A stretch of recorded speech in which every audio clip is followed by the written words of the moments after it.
자, 우리가 지난주에는 그 교회란 무엇인가 이거에 대해서 이제 우리가 공부를 했는데 오늘은 교회의 시작은 언제인가 그것을 이제 살펴보고자 하는 것입니다. 자, 그런데 교회의 시작을 극단적 그 세대주의자들은 서로들 자기가 옳다라고 이제 주장하는데 무엇이 문제인가 그것도 오늘 살펴보고자 합니다. 자, 바로 본문에 들어가겠습니다. 자, 교회의 시작은 언제일까? 그렇죠? 은사주의다 이런 사람들하고 이제 극단적 세대주의자들. 자, 이런 자들은 그 교회의 시작에 대해서 이제 그 오류를 이제 범하게 되는데 교회의 시작은 오순절날에 그 시작되었죠. 예? 그런데 이제 이러한 그 극단적 세대주의자들은 사도 바울과 함께 시작됐다라고 주장하는 사람들이죠. 그 이유는 뭐냐면은 그리스도의 그 몸된 교회가 바울에게 계시되었기 때문에 그런 거다라고 말을 하는데 이것은 성경을 제대로 알지 못하고 있는 그런 주장인 것이죠. 자, 그래서 여기서 먼저 극단적 그 세대주의자들의 그 주장을 사도행전을 통해서 한번 살펴보고자 합니다. 자, 교회의 시작 언제일까? 바로 사도행전 2장부터 28장까지의 그 내용을 이제 살펴보고자 하는 거죠. 바로 여기서는 주장 인물들이 이제 이 극단주의의 그 자들이죠. 코넬리우스 스탠부터 이제 벌린 것까지. 그리고 이들이 언제 그때가 교회가 시작됐는가 이제 주장하는 거예요. 그렇지만 이런 사람은 다 오류다. 자, 실제적으로 이제 교회의 시작은 사도행전 2장 오순절 때를 말하는 거예요. 이때가 이제 그 전에 예수 그리스도의 그 십자가의 죽음 이후에 인전 오순절, 그쵸? 이때 이제 오순절 아니겠습니까? 그러면서 이때 이제 7장 스테판의 그 죽음으로 이제 유대인의 그 경륜이 마감이 됩니다.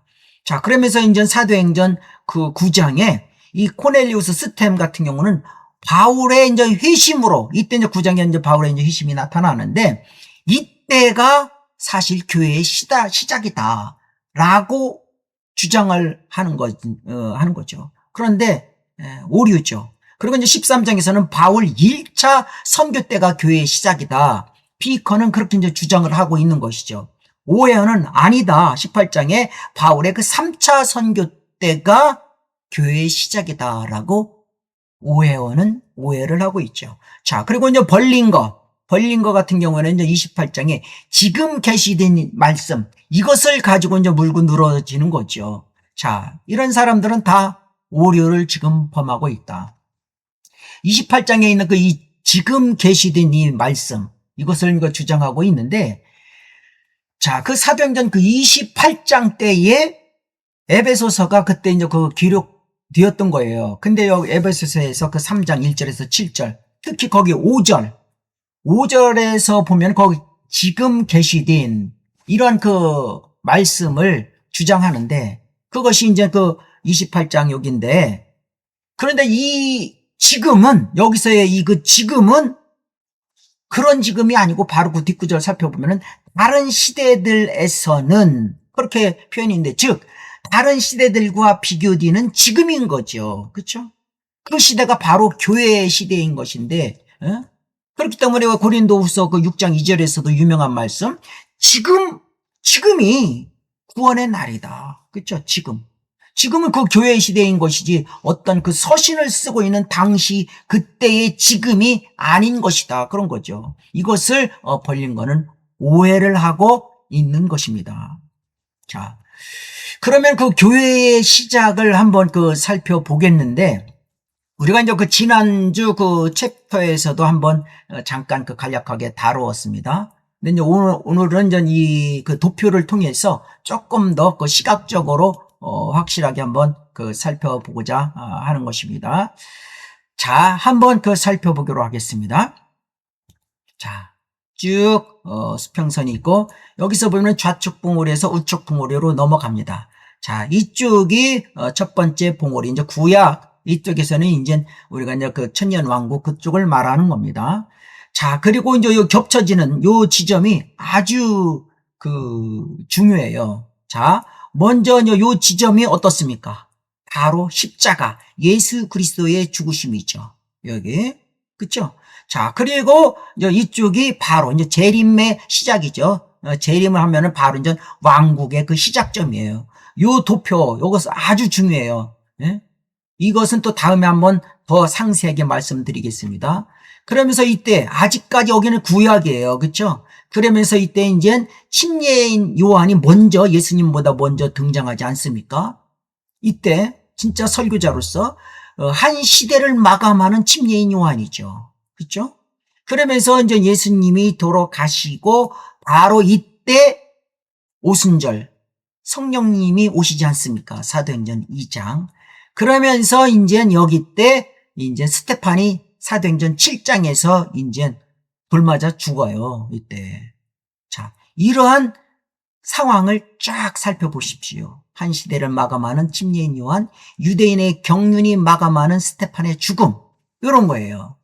십자가, 예수 그리스도의 십자가, 오순절, 재림. 요런 그 도표를 잘 한번 살펴보시기 바랍니다. 자, 그래서 또 한번 보면은 침례인 요한 한 시대 마감부터 오순절까지가 중간에 이제 예수님이 있지만 여기가 과도기적 기간이에요. 그러니까 신약과 구약의 과도기예요. 그렇죠?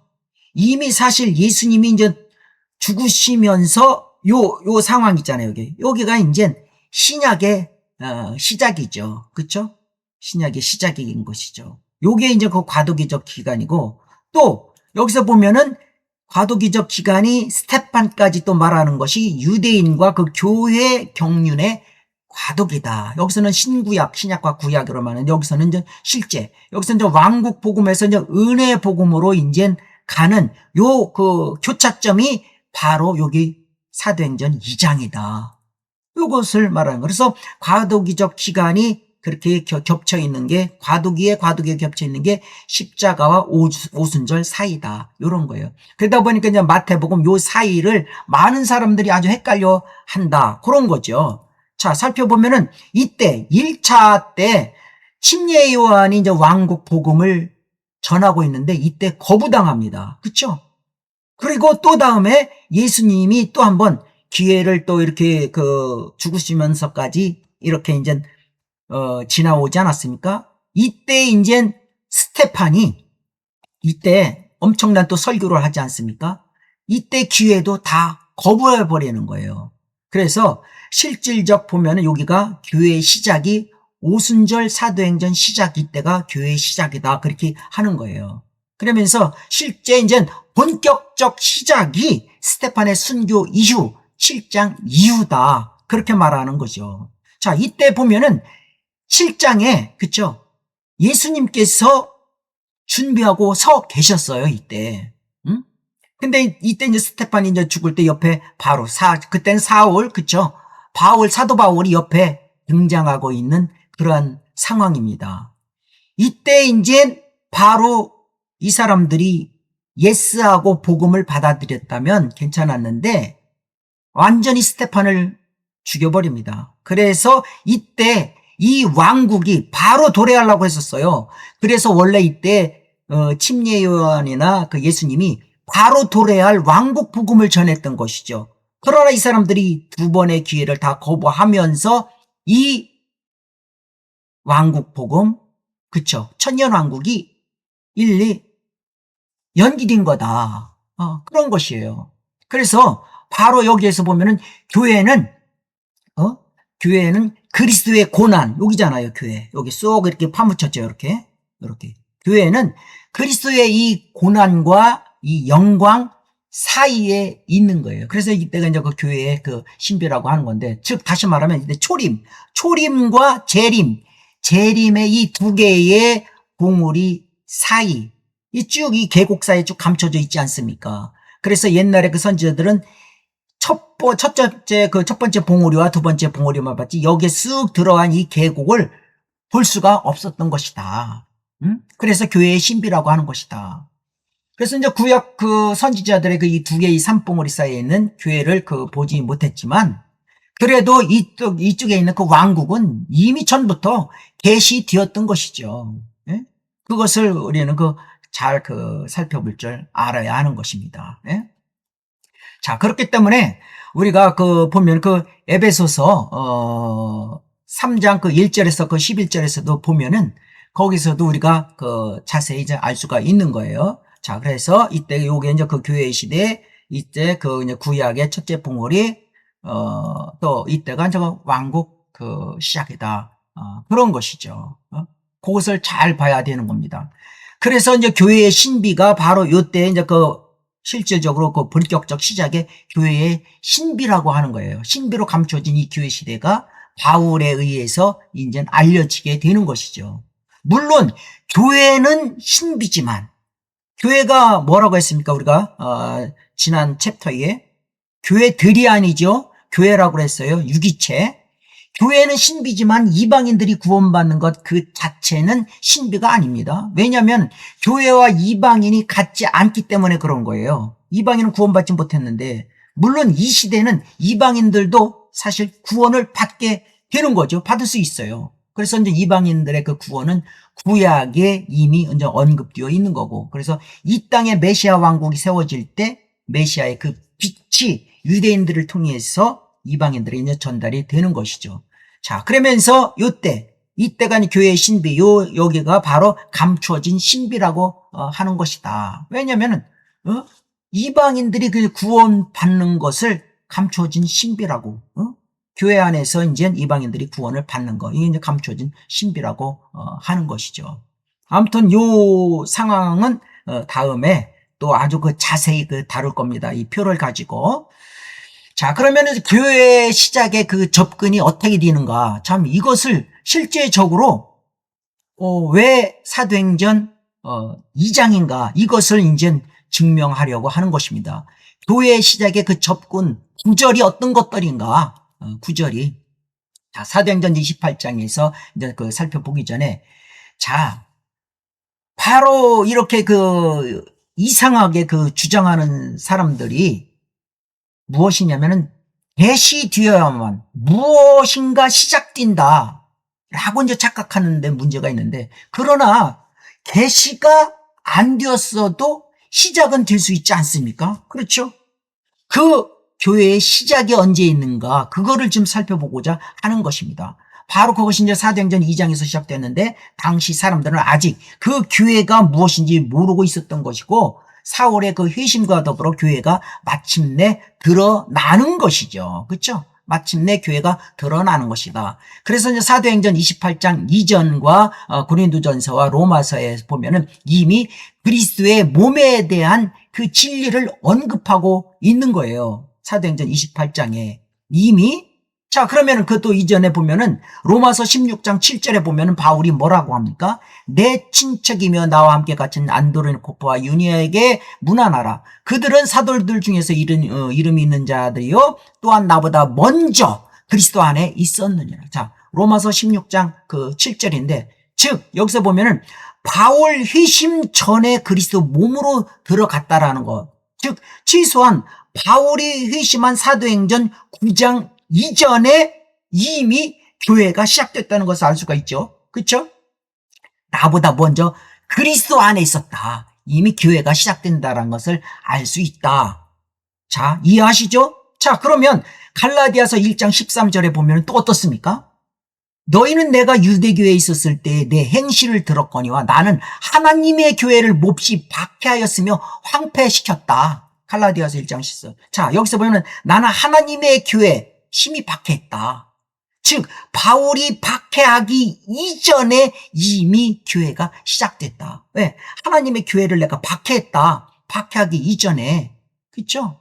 자, 그러면 박해라고 이렇게 보면은, 자, 사도행전 7장의 57절 58절에 보면은 사울이라는 젊은이, 사울이라는 젊은이가 여기 박해했다. 즉 사도행전 7장 이전에 이미 교회가 시작됐다는 것들을 우리는 알 수 있지 않습니까? 그렇죠? 이것을 여러분들 잘 봐야 하는 것입니다. 자, 결론을 한번 내리면, 그렇기 때문에 사도행전 3, 4, 5, 6장에서 거기 가서 보면은 이 교회에 관한 이런 것들을 갖다가 제시하고 있지도 않아요. 다만 사도행전 2장이 바로 교회의 시작이라는 것들을 알 수가 있죠. 사도행전 7장 이전에 3, 4, 5, 6장에서는 이런 부분에 대해서 전혀 언급이 없어요. 근데 사도행전 2장에 어떻습니까? 성령님이 오시면서 그때 서로 간구했다고 하지 않았습니까? 자, 그러면서 베드로의 설교로 인해서 우리가 지난주 우리가 공부했지 않습니까? 3,000명 또 2,000명이 더해지면서 5,000명이 되면서 실질적으로 교회의 시작이 되었다. 그 공부한 거 생각나시죠? 자, 바로 그러한 상황이다. 그런 겁니다. 예? 자, 오늘은 이처럼 그 교회의 시작과 극단적 그 세대주의자들의 어떤 이런 그 잘못된 그 오류들을 살펴보았고, 그리고 이제 각 세대에 대한 바른 지식, 그쵸? 바른 그 지식들을 갖다가 우리가 우리가 그 교회 시작의 접근 구조를 가지고 우리가 이제 봤지 않았습니까? 우리가 이제 이렇게 하나님의 말씀을 바르게 알았을 때 우리의 그 믿음이 흔들리지 않는 것입니다. 자, 아무튼 오늘은 여기서 마치고요. 다음 시간에 또 뵙겠습니다.